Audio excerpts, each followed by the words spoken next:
2023, 10th of November, I decided to foster a stray kitten that was about to be sent to the rescue group, but I underestimated how hard it was to give away a kitten.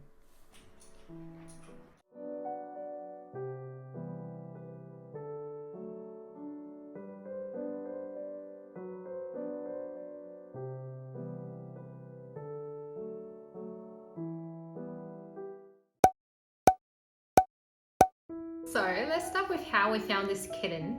To be exact, I didn't find this kitten. This kitten found us.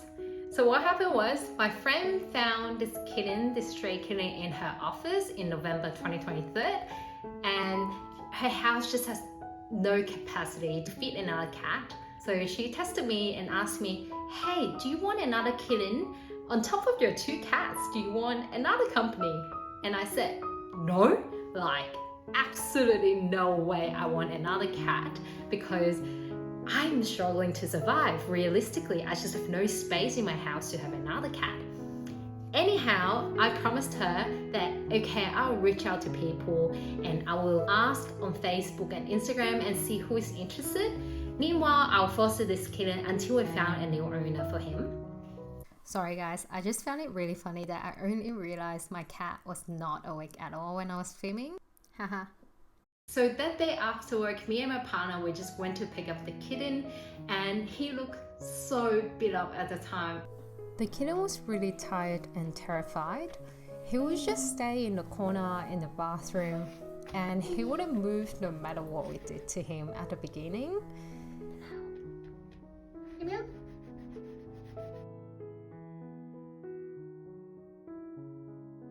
He would start hissing at us if we tried to get close to him.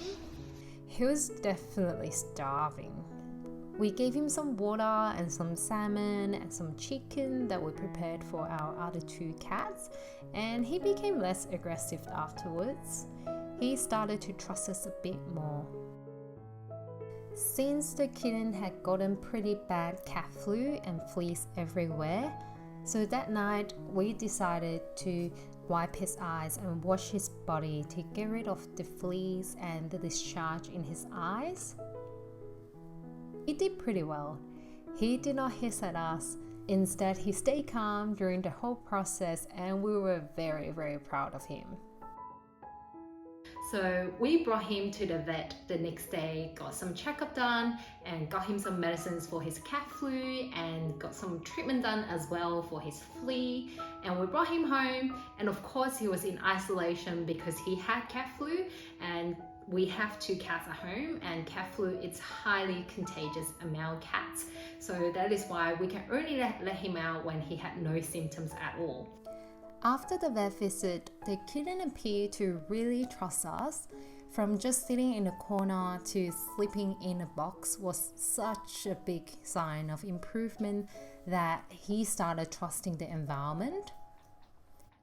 He would actually cry non-stop every time when we walked away from the bathroom, and he would cry even harder when he realized you were just outside the door but you don't interact with him.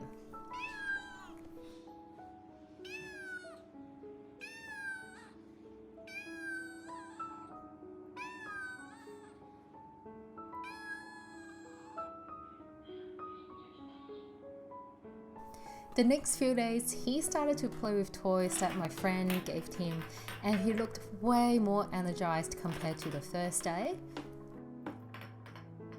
He tried to escape the room every time he saw a cat.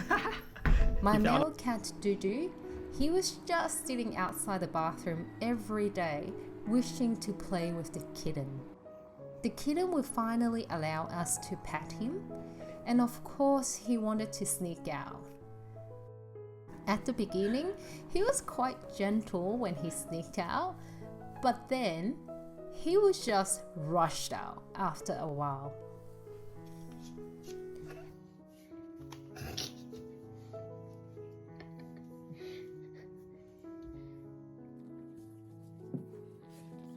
As you can see, he's actually a pretty playful cat. And yes, now he has recovered and he has been very playful and annoying to my other 2 cats. So meanwhile, I was reaching out to people who commented on my post on Facebook saying they are interested in taking this cat, but none of them actually came forward to pick up the cats at the end. I messaged them one by one, and there are two reasons that at the end we ended up taking the kitten ourselves. So the first reason was people who commented on the post saying they were interested, when I messaged them, they ended up saying so many excuses that they cannot take the kitten, which is fine, but I just didn't understand why you commented, because when you commented, if someone else sees it, they would have thought that, okay, someone else has already offered it to help the kitten, so I don't need to help. Like, if people who actually can help or who actually want to help, they would just ignore the post, right? The second reason was some people who offered it to help, they were kind of suspicious to me. No offense, but you need to know that when you're giving away free kittens online, you just have to look out for people who don't have good intentions, because you need to know that there are actually people who use kittens as the baits for illegal dog shows. I don't know if you know that, but yes, there are people who do that, and I kind of feel suspicious to people who respond me in a way that they just don't care about cats, but they kind of just want free cats. When I ask them like more questions or deeper questions that, hey, are you gonna keep the kittens for long term? Are you gonna take good care of the kittens? What's your plan? Like, do you have enough space for the kitten? When I ask them these questions, no one can answer me with a satisfying answer.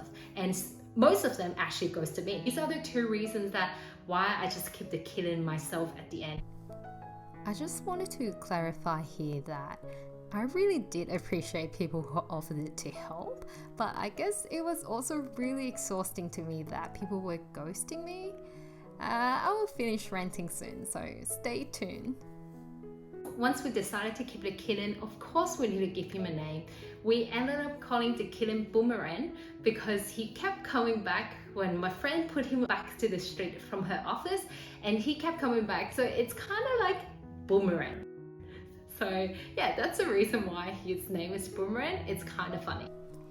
Okay, to be honest, the third reason was just because Boomerang was too cute, that no one wanted to give him away. After he recovered from the cat flu, we slowly introduced him to our other two cats, Poo Poo and Dudu. It didn't go well at the beginning. Even though we started with separating them in playpen or cage, we just understand that cats are just territorial creatures and they do need a bit of time to get used to new things.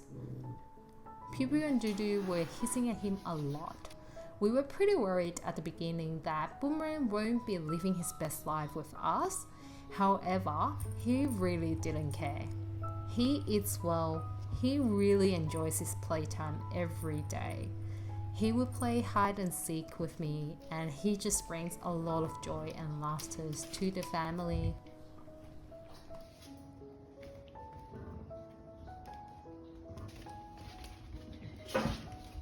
Even though it is quite difficult to keep a third cat, considering our home space, our lifestyle, and our finance, etc., etc., and it has been quite a bit of work from turning this sick kitten to his original, healthy, happy self. Also, my allergy has gotten way worse than before, but we really didn't regret taking this kitten. We are very happy to see how he interacts with Poo Poo and Dudu these days, and their relationship now has gotten way better. Poo Poo and Dudu had gotten pretty lazy before Boomerang came to their lives. They have definitely been influenced by Boomerang's energy level ever since he came to our family. We just feel really lucky that this stray kitten found us. And yeah, so this is the end of the video. Thank you so much for watching until the end. This is my first ever YouTube video. I hope you enjoyed it. And if you have similar experience, please do comment and share your experience, and I will see you in the next video. Bye!